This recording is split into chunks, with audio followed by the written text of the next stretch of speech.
We go from pirates who were too dumb to know what was coming to a story of extreme loyalty when 47 samurai patiently waited for 2 years to avenge the death of their fallen master. This story begins in 1701 with 2 young daimyo named Kame and Asano and a man named Kira, a member of the shogun's court tasked with instructing the 2 young lords in proper etiquette. Now, Kira, he was a giant douchebag, but because he was close to the shogun, he basically could get away with anything. The story goes that when Kame and Asano traveled to Edo, the 2 young lords brought gifts, aka bribes, that Kira felt were not big enough. So Kira pretty much spends every day calling them names and overall being a giant asshole. Both young lords were not used to being treated so poorly, but Asano does his best to maintain his composure.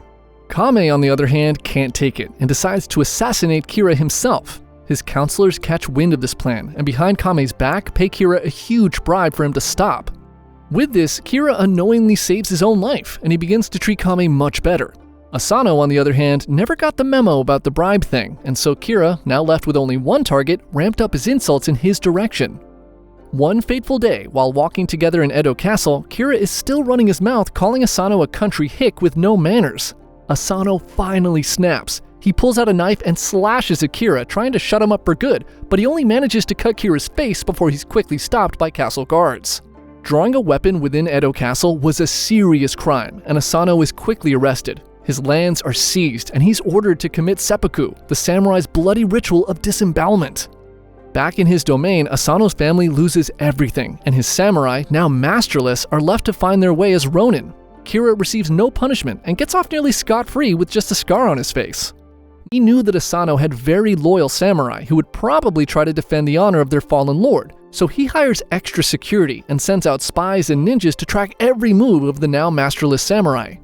Over the next year, Asano's men seemed to move on with their lives the best they could. In this period of peace, there wasn't much demand for samurai, so they took up normal jobs. They became carpenters, blacksmiths, and merchants. The leader of Asano's men, Oishi, seemed to take the fall from grace exceptionally hard, and he began drinking heavily and visiting brothels in Kyoto. He even divorces his wife and sends his family away so he can be miserable alone. Another year passes, and much to Kira's relief, none of Asano's men seem to be interested in revenge. He reduces the number of guards at his home and assumes he's in the clear. But it turns out, Kira was dead wrong. As in the darkness of night on January 31st, 1703, 47 of Asano's former samurai quietly surround his home in Edo. Asano's men had in fact not moved on. For 2 years, they had been secretly plotting their revenge against Kira and crafted an elaborate plan to defend the honor of their fallen master.